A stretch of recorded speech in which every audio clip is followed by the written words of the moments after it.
Tips membaca bahasa tubuh dan ekspresi wajah seseorang.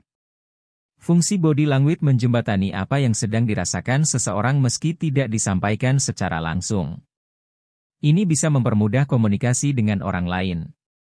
Di sisi lain, mustahil menutupi apa yang dirasakan ketika bahasa tubuh sudah berbicara. Mulut bisa saja berdusta, tapi bahasa tubuh tak bisa berbohong. Ini adalah sinyal nonverbal yang digunakan manusia untuk berkomunikasi. Termasuk di dalamnya adalah ekspresi wajah yang menunjukkan emosi apa yang tengah dirasakan.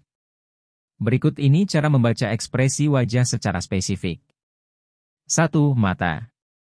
Kerap disebut jendela jiwa seseorang, mata bisa mengungkapkan apa yang tengah dirasakan atau dipikirkan. Penting untuk berkomunikasi sembari melihat bagaimana gerakan atau sorot mata lawan bicara. Beberapa hal yang mungkin dapat menjadi acuan adalah sorot mata. Ketika seseorang melihat langsung ke mata lawan bicara saat berkomunikasi, itu berarti memberi perhatian dan tertarik. Namun, kontak mata terus-menerus bisa terasa mengancam. Di sisi lain, terus-menerus mengalihkan pandangan bisa mengindikasikan seseorang tidak fokus, tidak nyaman, atau berupaya menyembunyikan apa yang tengah dirasakannya. Berkedip. Meski alami, frekuensi berkedip juga mengindikasikan perasaan seseorang. Jarang berkedip bisa dilakukan dengan sengaja. Sebagai contoh pemain poker yang sengaja jarang berkedip agar terlihat kurang antusias dengan kartu yang dimilikinya. Ukuran pupil. Selain faktor cahaya, emosi juga dapat berpengaruh terhadap ukuran pupil seseorang. Ketika tertarik pada lawan bicara, pupil akan membesar. Bahkan ada istilah bedroom eyes, sorot mata ketika seseorang merasa bergairah melihat orang lain. 2. Mulut. Gerakan mulut juga bagian penting dari bahasa tubuh manusia. Salah satu bahasa tubuh terkuat adalah senyum. Namun, senyuman ini bisa berarti tulus, sarkasme, bahkan bermakna lain. Jika ingin membaca apa arti gerakan mulut seseorang, berikut penjelasannya. Mulut mengerucut mengindikasikan ketidaksetujuan, tidak percaya, atau rasa tidak suka. Menggigit bibir berarti rasa khawatir, cemas, atau stres. Menutup mulut bisa berarti menyembunyikan reaksi emosional seperti menyeringai.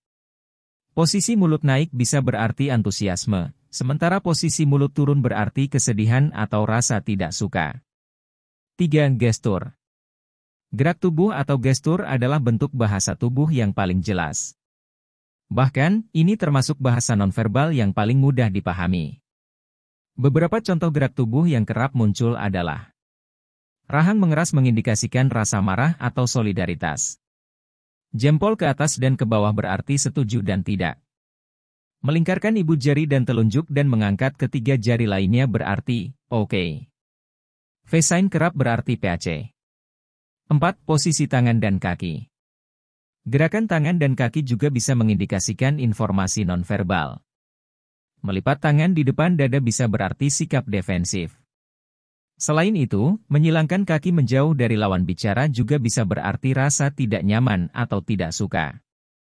Sinyal lain adalah meletakkan kedua tangan di pinggang, bisa berarti sinyal lebih memiliki kendali, agresif, atau marah. Selain itu, beberapa sinyal lain adalah menggenggam tangan di belakang tubuh mengindikasikan rasa bosan, cemas, dan marah.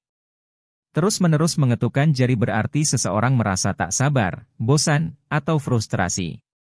Kaki menyilang berarti seseorang menutup diri atau butuh privasi. 5. Postur tubuh.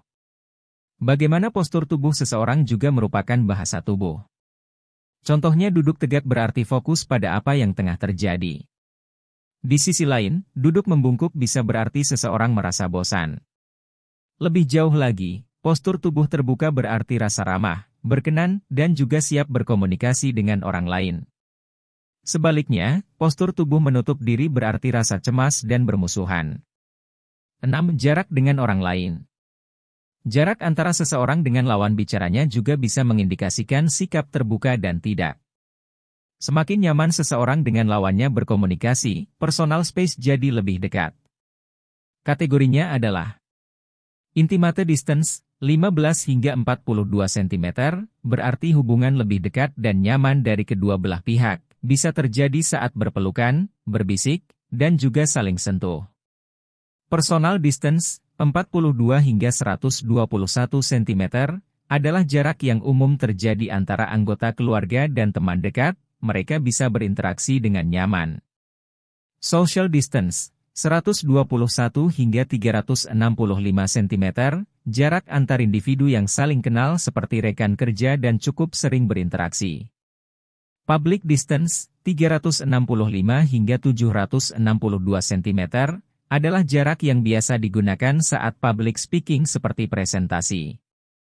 Demikianlah cara membaca ekspresi wajah secara spesifik seseorang. Semoga dari video ini bisa menambah wawasan kita dalam berhubungan sosial dengan sekitar kita. Dan tetap semangat dalam menjalani hidup dengan penuh optimis dan selalu berprasangka baik terhadap orang lain.